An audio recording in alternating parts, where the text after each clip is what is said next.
Welcome back to K0360. I am your host, Pablo Escobar, and today we are stepping straight into the dark, deeply harrowing, and bloody pages of South American underworld history to dissect an absolute masterpiece of criminal warfare, a case so intensely calculated and profoundly disturbing that it completely reshaped the geopolitical and structural landscape of international narcotics enforcement.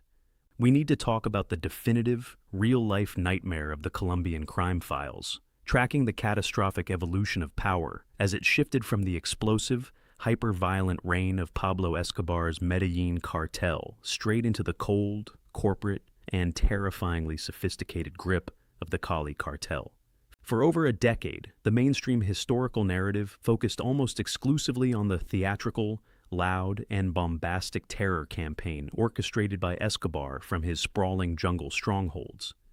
But the emerging archival intelligence and declassified intelligence metrics reveal a much more insidious, chilling reality: the strategic chess match, where two entirely opposing criminal philosophies engaged in a total, unyielding war of attrition that turned the streets of Colombia into a high-density slaughterhouse. Today we are pulling back the curtain on the secret operations, the hidden betrayals, and the jaw-dropping systemic corruption that allowed the gentlemen of Cali to systematically dismantle the king of cocaine and inherit a multi-billion-dollar global empire. Before we deconstruct the brutal flashpoints of this underworld feud, map out the terrifying rise of the Los Pepes death squads, and reveal the microscopic forensic trail that brought down the entire network, please take a brief second to support this channel by subscribing, hitting that like button, and turning on the notification bell so you never miss our deep, unfiltered investigative looks into the world's most shocking criminal files.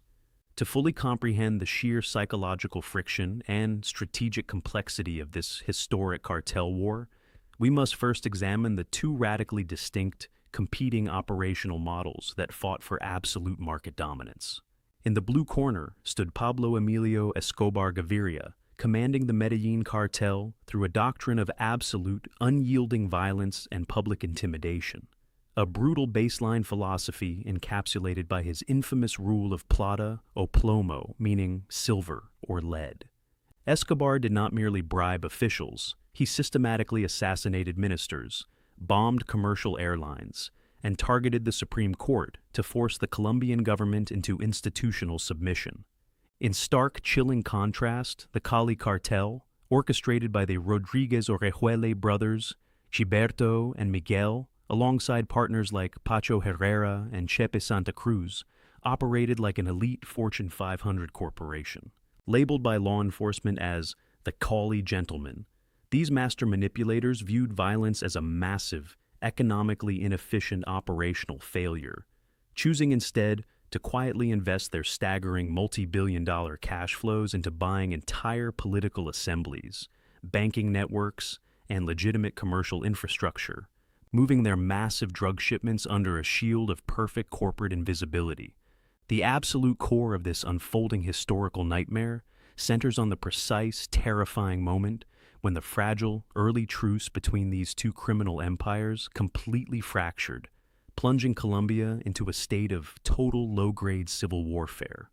While the cartels had initially divided the massive United States market with absolute geographic precision, Medellin controlling Los Angeles and Miami, while Cali monopolized the highly lucrative New York City corridor, Escobar's growing egomania and his chaotic high-density bombing campaigns began to severely threaten Cali's legitimate business operations.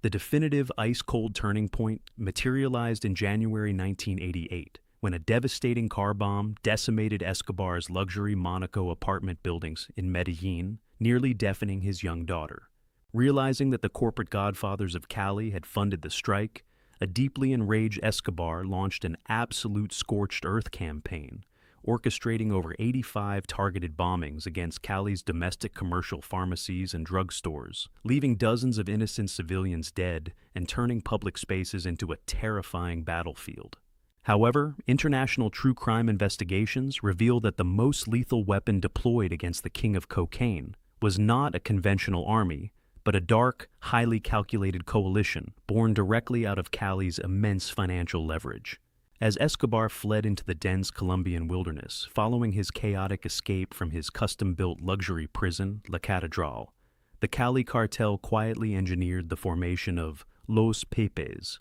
a ruthless, highly specialized vigilante death squad composed of rival traffickers, paramilitary forces, and rogue intelligence assets.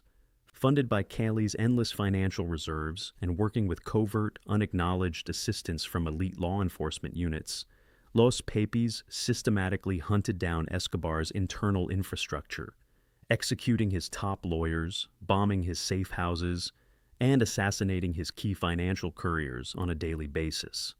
By stripping Escobar of his operational networks, they effectively left the world's most feared billionaire completely isolated, terrified, and running for his absolute life through the suburban rooftops of Medellin until his definitive termination in December 1993. The ultimate tragedy and deeply disturbing legacy of this historical crime file is the chilling realization that the elimination of Pablo Escobar did not solve the global drug crisis. Instead, it merely cleared the path for a far more powerful, sophisticated, and invisible monster to take the throne.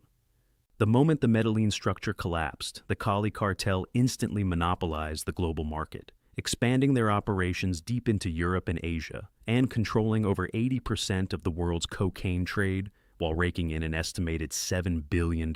annually. As a true crime investigative host, I need you to understand that the corporate cartel's sophisticated methods of deep-seated political bribery, culminating in the infamous Proceso 8000 scandal, where they allegedly funded an entire presidential campaign, proved infinitely more dangerous to the democratic fabric of Colombia than Escobar's bombs ever were. This case stands as a powerful, haunting lesson that the most destructive predators in criminal history do not always carry weapons in the open. They carry briefcases, manage spreadsheets, and hide their malice behind a mask of high society respectability. Stay locked into Case 360 as we continue to bring you the deepest analytical deep dives and exclusive historical crime breakdowns from around the world. Have a safe day, stay deeply analytical about your surroundings, and take absolute care of yourselves.